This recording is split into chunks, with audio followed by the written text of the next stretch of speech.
মুন্সিগঞ্জে দুই সাংবাদিকের বিরুদ্ধে মিথ্যা মামলা প্রত্যাহারের দাবিতে মানববন্ধন কর্মসূচি পালন করেছে জেলার স্থানীয় গণমাধ্যম কর্মীরা।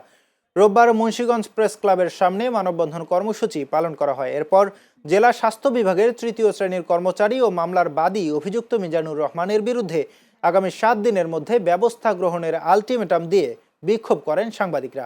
ভুক্তভোগীদের অভিযোগ, মুন্সিগঞ্জ সিভিল সার্জন কার্যালয়ের স্টেনোগ্রাফার মিজানুর রহমানের বিরুদ্ধে ঘুষ গ্রহণের ভিডিও সহ সংবাদ প্রকাশ করায় এনটিভির মুন্সিগঞ্জের স্টাফ রিপোর্টার মঈনুদ্দিন আহমেদ সুমন এবং দৈনিক বাংলাদেশ পত্রিকার প্রতিনিধি মুন্সিগঞ্জ প্রতিনিধি আবু সাইদ দেওয়ান সৌরভ সহ দুই সাংবাদিকের বিরুদ্ধে মিথ্যা মামলা দায়ের করেন অভিযুক্ত মিজানুর রহমান।